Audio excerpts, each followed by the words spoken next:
Right, welcome to my talk, Another World in Flutter. So, as you might have guessed from the title, it's a pun on words. Another World was originally a game made in 1991, and I've recreated it in Flutter. And we're going to go on a little journey here. So, first of all, what is Another World?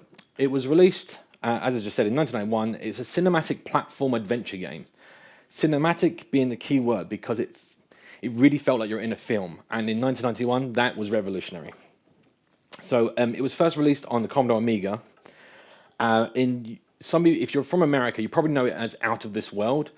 I'd say the author Eric Chahi, I'd say he's considered this game that he's made is considered to be one of the best, most influential games of the industry. So, take what I'm saying with a pinch of salt, because my recreation is nowhere near as good as the original, and he put 2 years into making the original game. I've put 2 weeks into making mine, so hopefully it lives up to it. The original game follows Lester, that's the character here, and he's a young physicist who's working at a particle accelerator when it's hit by lightning, and he's transported to another world. We'll see that in a moment. What is it to me? So, our family purchased this computer over here, an Amiga 500 Plus. The Plus made all the difference. It added an extra 512 kilobytes of RAM. This was revolutionary for me. It had a whopping 7 megahertz CPU, and I remember seeing the box. That's the box art on the right there. I remember seeing that on the shelf in the store and thinking, all you had was the box. You looked at the back, you saw some screenshots, and it described this another world, and it was absolutely fantastic. So I was like, I'm sold. I hadn't even played the game yet.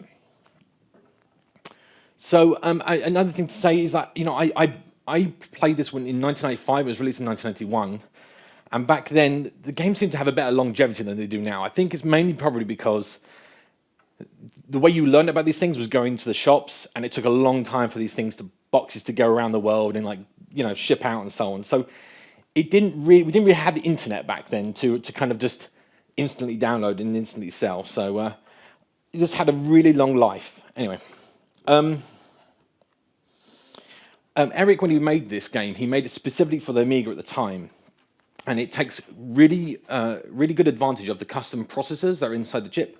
We'll cover a little bit on this topic, and I don't want to sort of veer away too much from Flutter, but I'm enamored by the game, let's say. Anyway, and it is very much a cinematic masterpiece. Recently, this came up recently because I read a few articles around the game and its inner workings, and I thought, you know what? I can recreate this in Flutter. I know I can. So I'm going to share this journey with you now. So we have quite a bit to cover, and I'm told I can run over a tad. So I'll try and get through as quick as I can and also have time for questions. So let's go.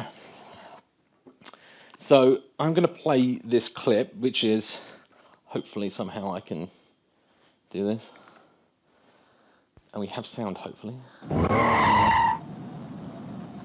So this is a series of clips from the introduction to the game. It's quite a bit longer, and I didn't want to leave you guys waiting watching the introduction, so I've cut it down a bit.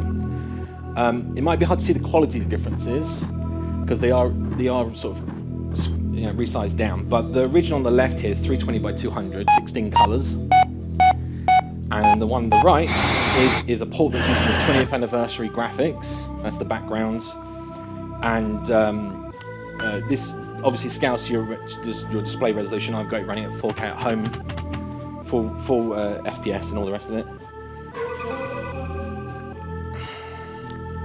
I will set up my laptop after the talk, and you guys can come play the game as well as watch the full introduction.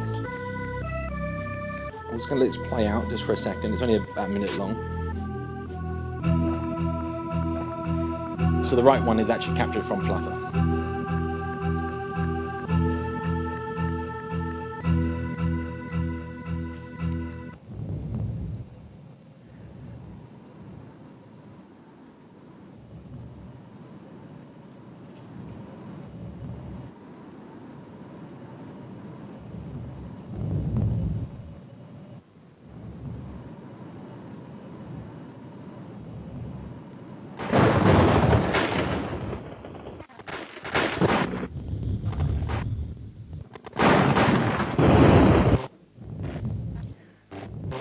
going to point this out. They are out of sync. I apologise. And this is actually the first bit of gameplay. You actually enter underwater, and you have to swim to the surface. All this creature gets you, and you die. Everything is designed to kill you in this game, by the way. Like, literally everything. Hopefully, I think that's about it. And that's... You can see it's, you know, nice, smooth animation and walking and so on. Anyway, we'll leave it there, and we'll move on. No, thank you. There we go. So I want to say that what I've done, I call this a source port, and the reason I call it source port is that I've worked from some reverse engineered source code that other people have made, and that's these people you see on the screen here. I'm going to pronounce these wrong. They are French. I just asked Remy for the translation. I've already forgotten. So Gregory Montois, maybe, and Fabien Selgard. They have done such an immense piece of work in analyzing the original binary and working it back. There's also a video online by Rebecca Heinemann here, also called Burger Time Becky. She actually did the original game ports for the SNES, 3DO, and Apple 2GS of this game. So I highly recommend that. And also, the author of the game, Eric Chahi, did a sort of, what do they call it, post-mortem, a game post-mortem, which also describes how he made the game, how it all functions, which are sort of invaluable. So don't have to get these links now. At the end, I've got a QR code that you can scan, and you can get to the slides and get to all the content and all the rest of it. So how does the original game work? So the original game, it doesn't use sprites. So the usual thing that you kind of see at this time period is completely bitmap-driven games, so sprites and everything. This is a fully vector-driven game. This is one of the reasons why we can make I can make an enhancement now in terms of re-rendering those vectors at a higher resolution, and we get nicely scaled-up graphics. So at its time, it's quite revolutionary. I mean, it's a full 10 years before the SVG standard came out. I mean, vectors were around, but to have a cinematic, fully rendered 2D polygonal game is just amazing. Anyway, it also obviously SVG didn't exist, so it stores it's got its own game format for storing the vector information, completely binary. But what's really interesting about this is because it's done in vectors, the entire cinematic game fits on one floppy disk. Most of the other games, so there was a few other games that came out, they would come out on like 5 disks, 6 disks, and you have to keep switching them in and out when you want to change chapters or something. Those people that are that old in this room are going to know what I mean. It's really annoying. To get enough frames per second and to actually get that cinematic feel, that 25 FPS, was quite difficult on that original hardware. So the original resolution was dropped to 320 by 200, 16 colors. But it still just wasn't enough to kind of eke out the performance needed to render all these polygons. So to actually render, even now, to render sort of this kind of stuff on a CPU is very intensive. And your CPU wants to do lots of other things for lots of other processes and things in your machine, currently as it is now. Back then, this was the only thing running on the computer, right? Like, we didn't have an operating system as such. So to eke out that extra bit of performance, Eric took advantage of, it's called Fat Agnes, which is it's the name of the graphics coprocessor. And it has a couple of inbuilt functions. One is just drawing lines. That's handy, I guess. And also flood fill. And I've put a little graphic over here of a flood fill. Basically, it searches through the memory, finds when a bit is set, and then it stops setting that color. That's really quite that simple. I won't go into like the exact way it works, but the original game uses this planar graphics. That's kind of pictured at the top right here. Basically, it's 4 bits per pixel, that's 16 colors, and each bit is represented by a different plane. The problem with this is that switching planes costs time. It literally is a sort of a hardware function, shall we say. And even when you're switching those planes, you end up having to redraw the polygon on each plane. What you're actually drawing is each bit of the color on each plane. It's really complicated, and it can be really slow. So what's really nice is by using Fat Agnes, we can get the actual graphics coprocessor to actually do that work instead of the CPU. So he went ahead and did all this research. I mean, back then, you had big, thick manuals to go through. It's tough work. The The only problem, I think you might have seen this in that image, is that if you have multiple polygons on top of each other, flood fill isn't going to work. So the way you actually designed it is to have a little scratch buffer, a little bit of graphics memory that he draws each individual polygon in, fills it, then copies that polygon into the graphics memory. It seems like it's a lot of work, but because it's offloaded, it ends up being quite quick. The technique is called blitting, or bit to blit, basically bitmap copying. So you're copying the raw pixel information from one place to another, simple as it gets. But still, we can only get 50 polygons per frame. So how the hell are we going to get many hundreds of polygons per frame? So Eric used a technique that's very well known, even at that time, called double buffering. This is actually a screenshot from the debug mode of the Flutter app. What you see here are 4 buffers. We have a draw, display, background 1, and background 2. The draw and display buffers swap. That's double buffering. So basically, the idea is when one frame is being displayed by the graphics card, you can edit the other frame, change the pixels, and then you ask the graphics card, or obviously like a chip, but you can ask that to direct its output from a different place in memory.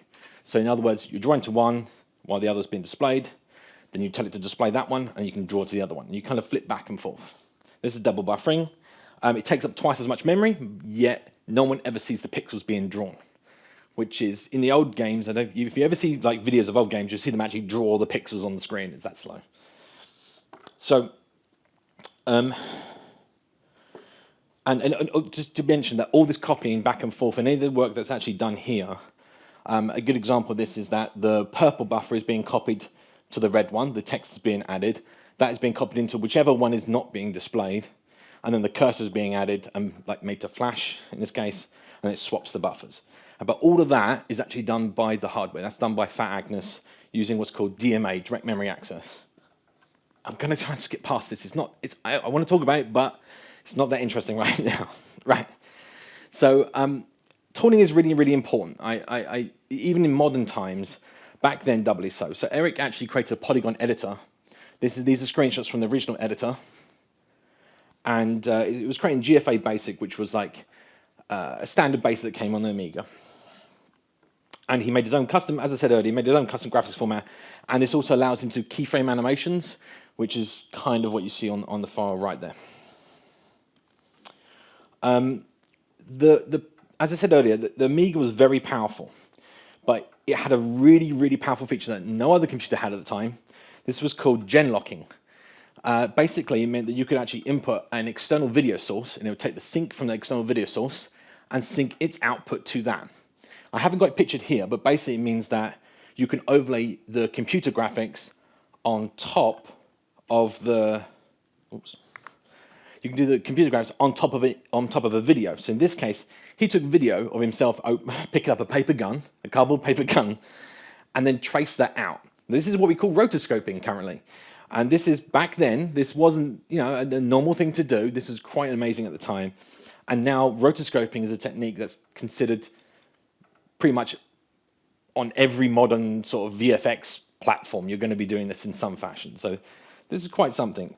Another thing this was used for at the time, I mentioned this now as an off-the-cuff thing, but TV networks and all that, they would have like scrolling credits at the ends of shows and banners that scroll across the bottom of the screens for like news and tickers and all that.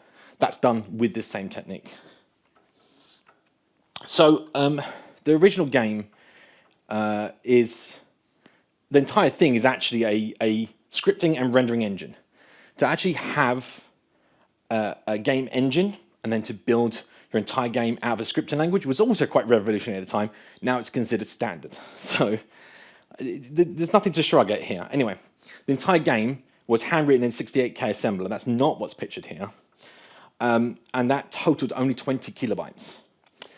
This was actually one of the things that made it really easy for other people to come along and port the game. And this is what actually, I'll mention Burger Time Becky. She actually mentions in her talk on YouTube that this is really what made it easy for her to transfer the game and make it work on SNES, 3DO, and the Apple II GS. So the original game works on a virtual machine. I've called it scripting engine, virtual machine, I mean, name your poison. But it's just 256 variables, 27 instructions, and it has the ability to actually do cooperative multitasking. So again, not very often this kind of thing. These are very advanced techniques, and to use them in this fashion was really quite something. So you know, if I can explain this a little bit, and that is, it's actually what's pictured here. Basically, the setVec command that's actually pictured up there would say set a vector, in this case 60, I think 64, and it will create another instruction line running from a different place in memory. It's literally like exactly the same way that right now in Flutter we use async and await and futures. So you say start a future function, it will spin up in the background somewhere else, and then it will complete on its own time.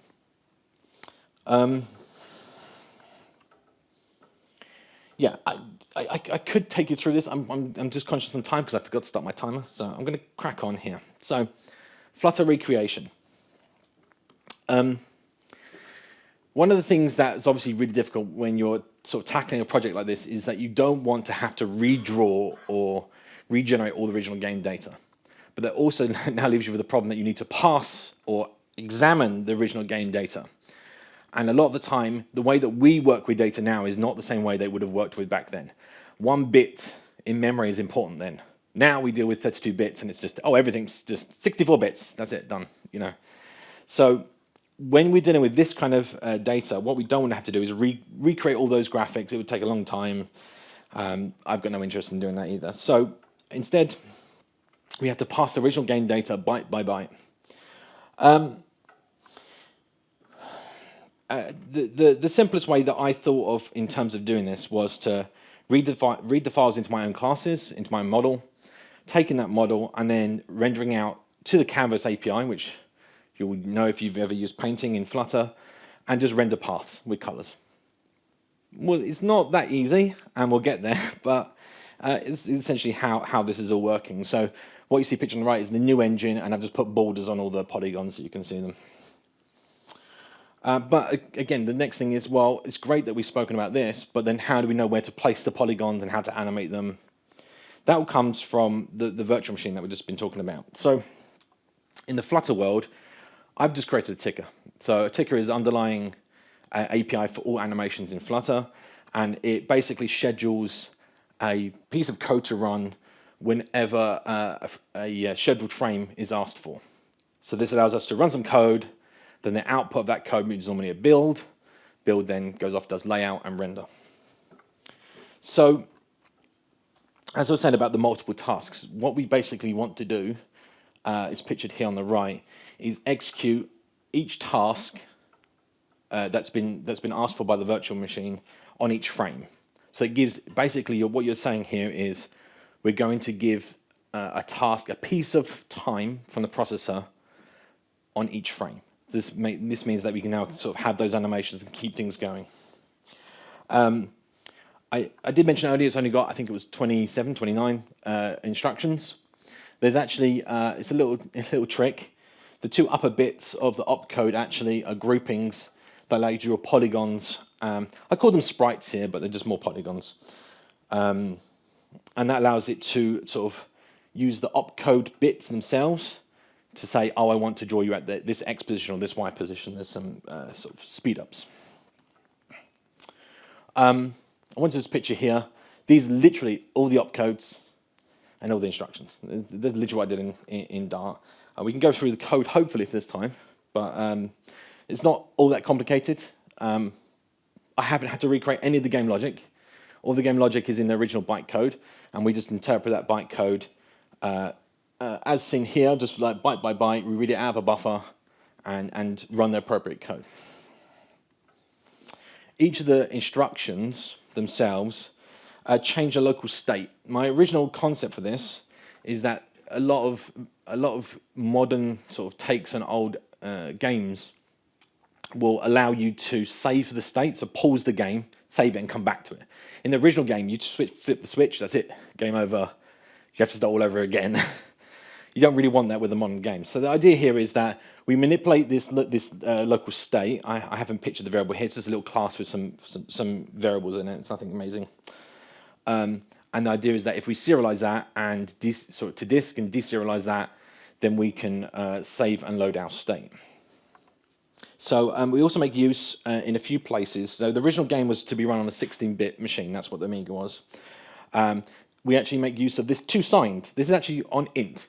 In the modern Flutter architecture, it really is quite handy. What this does is what's called sign extending. It basically takes the uppermost bit and then replicates that into the high bits of the variable. But this means that we can now work and do math on smaller 16-bit numbers and still keep the sign if it's negative or positive, which is needed. Funny enough, it all went wrong when I first did it without that. And these local variables that we're saying here are indexed by the original bytecode, and they're kind of used inside the game just as normal variables would be inside any sort of program you make, which is to track like the weapon charge and player position and so on. The variables are then passed to those the opcode function we just looked at, draw polygon and so on. They're passed through to those, and that tells it where to position or to draw something on the screen. I'll see if we can walk you through that in a bit. So the original game used raw pixel buffers, and that's what I've got a couple of examples of this here. These pixel buffers use palletized graphics. So palletized graphics are when the actual bitmap stores the index, so those 4 planes actually store the index into a palette. So we have 16 colors, as pictured here on each one, and then these are the relative bitmaps that are displayed from those indexes that are in there. This enables the game to do some tricks, and the tricks we can't do on modern hardware, sadly, but things like this, changing the palette values alone gives you a black and white image. That's where you saw the lightning strike in the game at the beginning. Also the headlights. If we just set in this case, the game sets the uppermost bit in the bottom nibble, and that will move the color shade that's rendering from blue to yellow.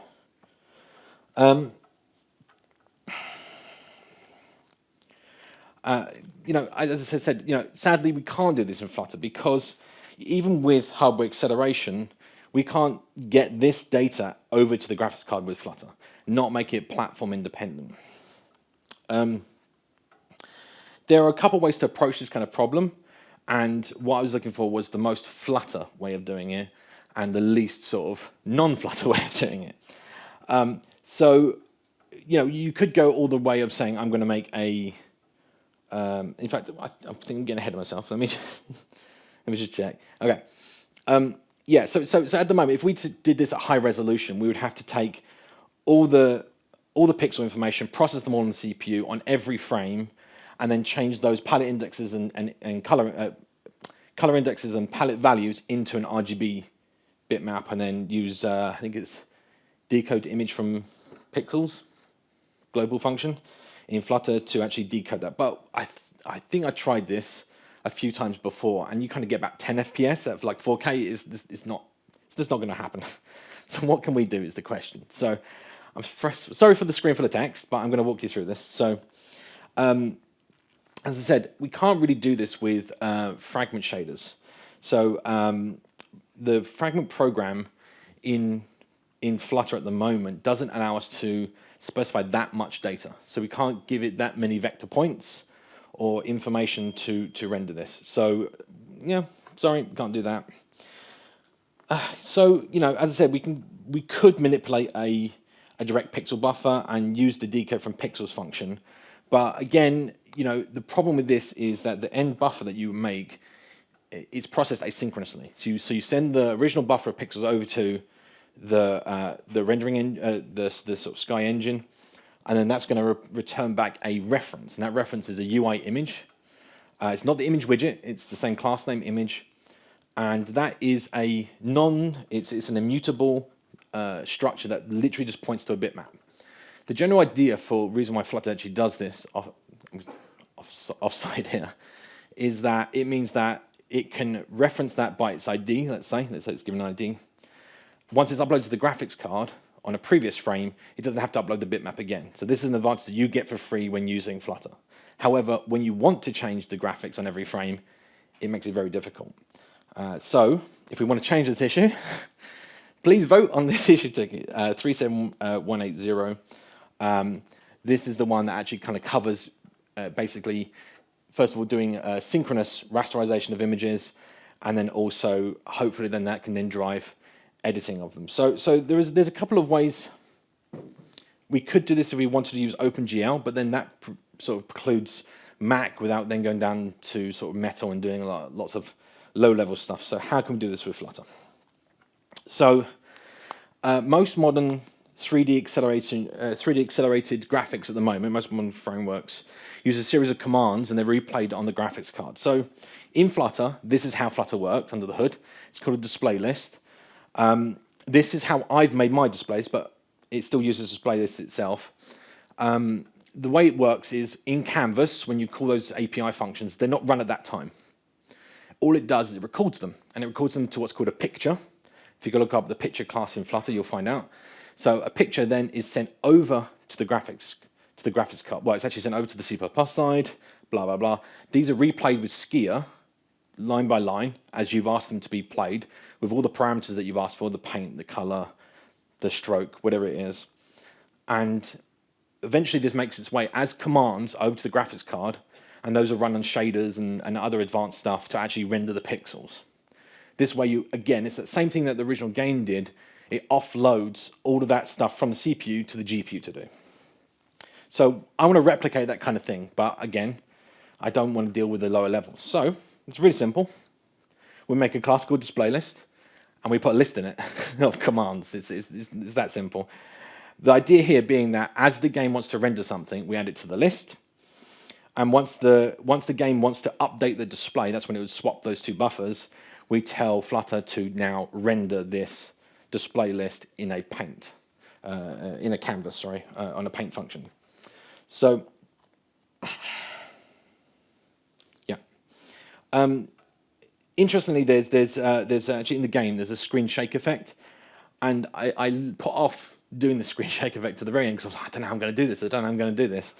It turns out it was very easy. Basically, I add a shift vertical command to the front of my list, and it shifts everything. I just do a canvas translate. It was literally 10 minutes work. But it was simply as copy the entire list and then pre-append that value when displaying.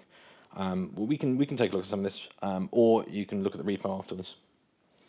So I'm going to call out Tim's code here. He's been talking about his package earlier. I actually first to add sound and music to the game, I first tried to use Tim's package. There's nothing to do with Tim's package, but more about the fact that I would be limiting myself just to Windows for audio, and I know that many people, especially in this room, probably use Mac. And I wanted to go that route. So I decided to implement SDL. Now I could have implemented all the graphics in SDL. I could have done all sorts of things. But again, I'm trying to keep it Flutter. Sadly, Flutter doesn't support audio. I'm going to call it out here. There is a lovely C library called Mini Audio. So hint, hint, if you want to implement it, that's where you should look. So anyway, at the moment, I just use, pictured here on the right is some code that loads the original game assets, the sound assets, into using FFI into a buffer and then hands that out to SDL to load up and queue ready. And it makes this kind of mix chunk. And then we can then schedule that to be played later. So this is kind of a bit of loading stuff with FFI. Yeah. And then also the text and fonts in the game. So the original game used literally raw bitmap data, and it would analyze. It would sort of what's the best way of putting this? It would compare it would check the original pixels in the original bitmap, and actually plot those pixels in the screen memory. That was literally the only way you could do it back then. You know, that's it. You didn't have TTFs, you didn't have all this kind of fun stuff. However, I did try doing a TTF font, and it looked terrible. So I managed to get hold of this 16 by 16, I think it's 16 or 24 by 24 upgraded font here as an image. So what we're doing here is we use this very rarely used draw atlas command on Canvas, and we build up a list of source rectangles from this original image, and then we create the destination transforms of where to place it on the screen. I mean, it's quite straightforward. There's not a lot of code here. And that literally is how, in one API call to draw Atlas, we can tell it, and it only has to upload the font once, right? Because again, it's a UI image, and it will draw all the letters all at once. So we get hardware acceleration. This is fun. Right, I'm gonna run this. Hopefully, if it works, and then I might have rushed it a bit quick. I'll find out in a minute. Right, so hopefully I can make this work.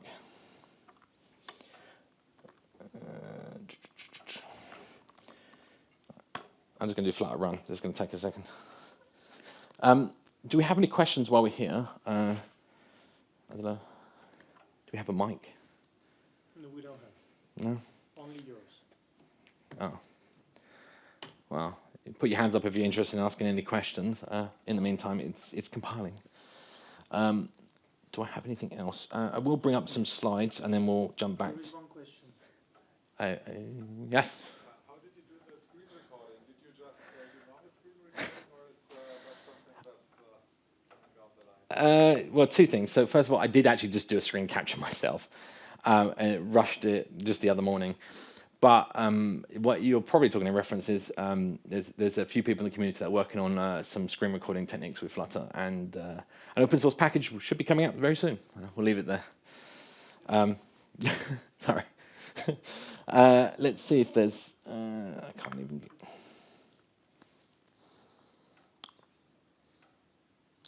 Will this actually? I wanted to mention. He says. Oh, now you're going to play.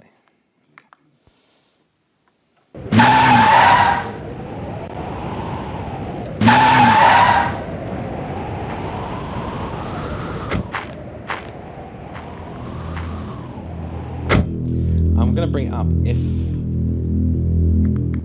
the one time I wanted to work.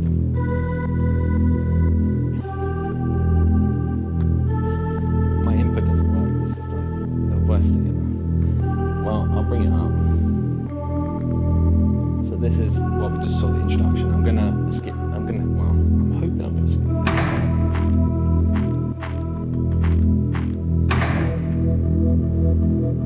Flutter's let me down at the last minute. My keyboard inputs aren't working. What's happened?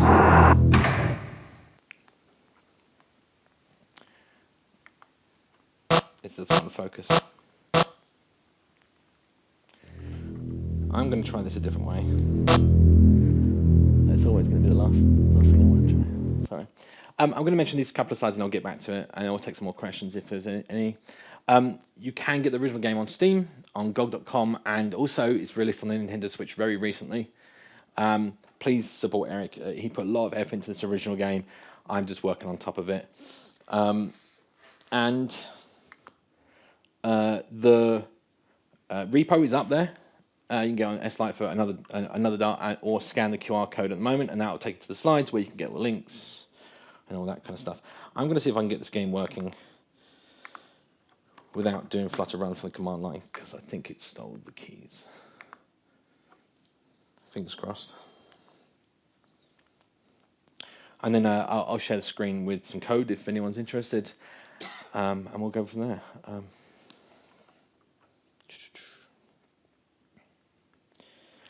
Any other questions?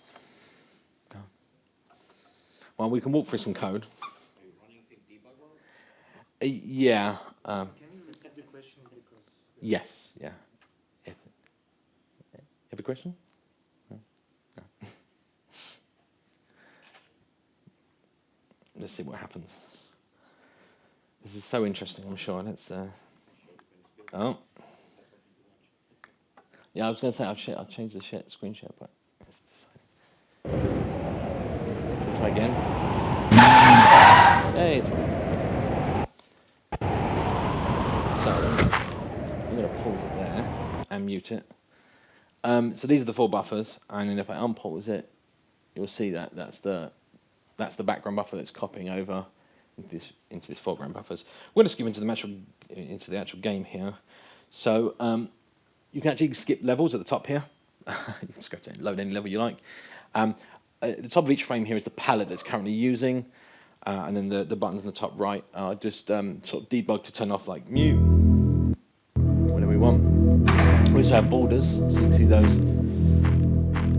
hidden things. Oh, everything's actually rendered. Doesn't look as good. I skipped this bit earlier. Let's go skip this into the actual game. So, interestingly enough, I'm going to pause it here and mute it. The rippling effect that you just saw is actually done by, you can see the red outlines. This is a sort of a little debug outline I've added. It actually copies the entire display list, clips out a portion of the screen using the Canvas path clipping API. It's really inefficient, it's really terrible, but it works. I would like to improve on this, and that is to iterate through the manual set of commands and clip it myself. But it works, that's the main thing. So I'm going to die. Oh, is it going to? We'll swim up.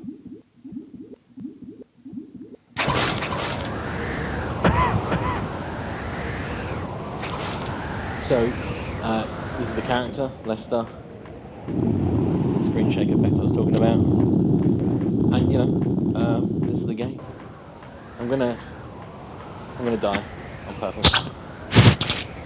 Everything's designed to kill in this game. That's it, you're dead.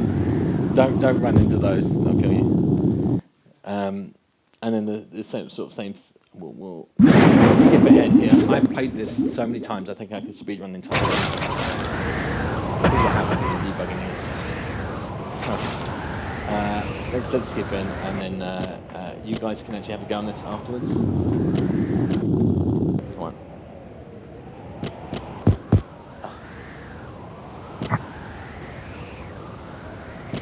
Come on.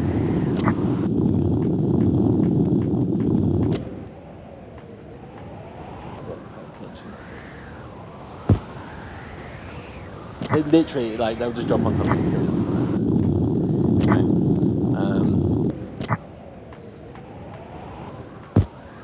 This will be over very soon. I won't want it today. I'll try not to.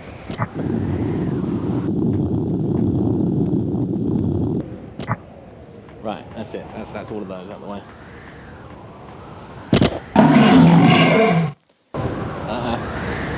Run away.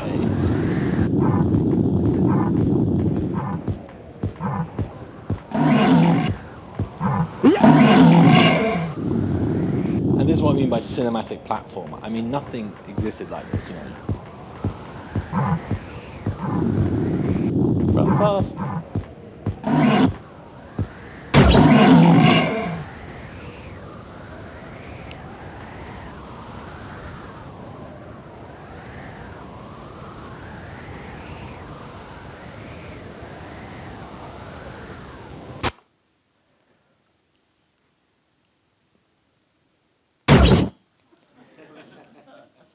You honestly think you're dead, and then you wake up. I've skipped a bit here, sorry.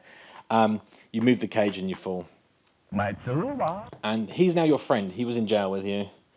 And this is where we find a gun.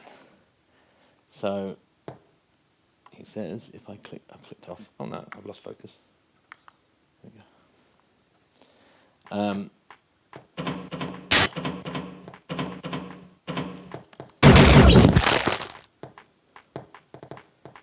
It's a very weird angle to play this.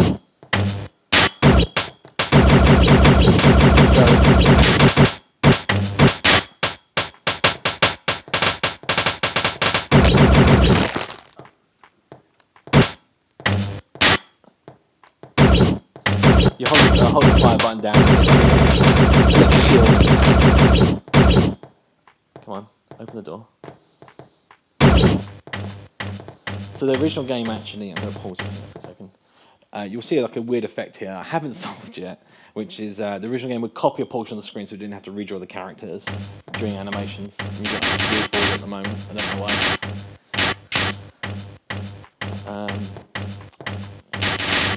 I'm going to leave it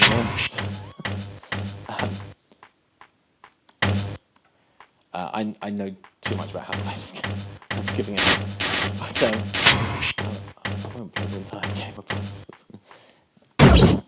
I've just turned off the locks for those doors down there just so we can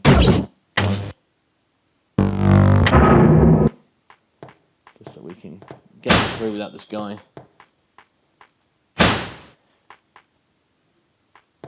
Come on.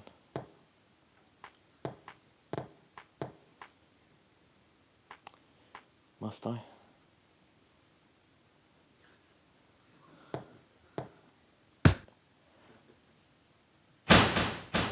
Everything will kill you.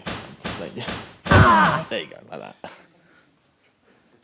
Luckily, this version continues you from the place you died, not the beginning.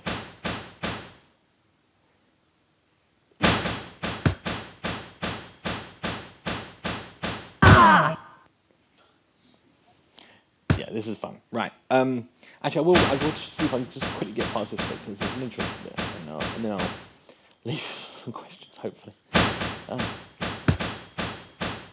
Where was it? Apparently, I slide.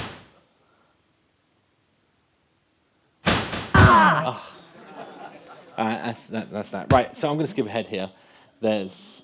Go on. That was the cage scene I skipped, by the way. Sorry. But it's quite cinematic, like this kind of stuff with. You see his eyes focus and so on. Like, honestly, nothing had ever been done like this before. I know it sounds silly, but. And then you have to learn to swing the cage to eventually get out, which you saw me skip earlier. Sorry. Right, we'll skip past that. There's another part where I'm going to mute and pause it. Because that original game did the adjustment of the palette, which we don't have when rendering like this, I've chosen the middle of the upper palette, and I just said render everything with that and with half transparency. It kind of works, but yeah, it's definitely not good. As you can see here, there's some overlap, which there shouldn't be. But we'll move on.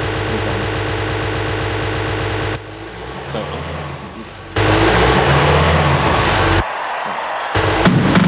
that's mute.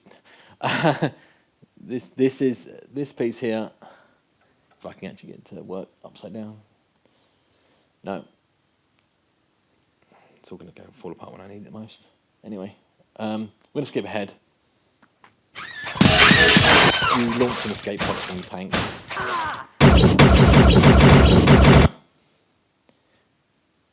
Oh, and then it crashes, of course. Oh, fun times. Anyway, you're welcome to come play the game. I'll have the laptop in and around. Is there any more questions about how we do stuff? I can take you through some code. I don't know how long we got left. I've kind of rushed it. Couple of minutes. We've got a couple of minutes. I'll take you through some code if anyone's interested. Otherwise, we can call it there. How's the web port coming? How's the web port coming? Actually, surprisingly, that should be possible to do on web. So I've actually done audio on web, and all the rendering there doesn't use any of the non-web supported Canvas APIs, so it should be fine. But yeah, that's a good idea. Then we should do that and launch up online. Why not? Let's see quickly. Can I unmirror?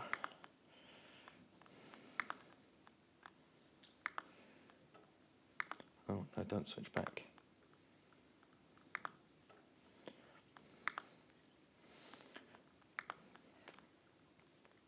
So I was speaking a little bit earlier about the display lists and the way they're done, and I can quickly show you this. So literally a display list. If I can scroll up, there it is a list of commands and a palette. There's not much going on here. We get to clone it, and then we have each of the draw commands that we put into the display list here. And then, as I said earlier, the polygon, there's a command called clone polygons, which I capture a picture and a path from doing a repaint intersection, which is terribly, I can't click on it apparently, terribly inefficient. Don't do that. But this is the bit I think that most people kind of like probably might see, which is the actual drawing. I'll take it up to the top and kind of maybe work away for a bit. So this is the actual paint widget that actually takes the display list and the font, and then some flags. Puts it through a custom paint. There's nothing magical about this. All this is done with that. There's no external library. It's all done with Flutter. Our custom painter basically asks to scale the original resolution, because I just rendered the original vector points. We scale it up. It's all scaled by the hardware. And I did some extensions here just to kind of separate up so I could reuse it. And yeah, we just go through the display list on each command, do the relevant thing. So fill page, fill with color. There's nothing magical here. I don't know. Draw a bitmap from a cached image list. So some of those backgrounds, I didn't actually show you the high-res backgrounds, but the high-res backgrounds are bitmaps, so we use this draw bitmap command to do that.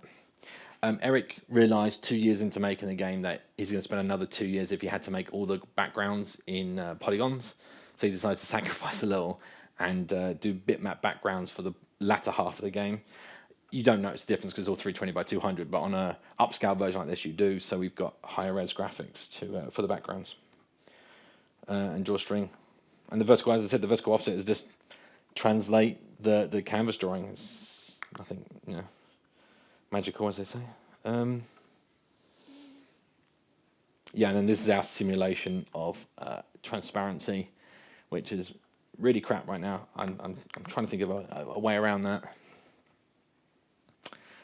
Yeah, and then the drawing of the polygons is basically we get the polygons are broken up into points, shapes, and lines, which is how I've declared them, and we render them depending on how you do it, which one ever it is, and down here, I think it's down here. No, this is pre-caching. The get path. Let's do. Yeah, we just go through all the polygon points and add them into a path.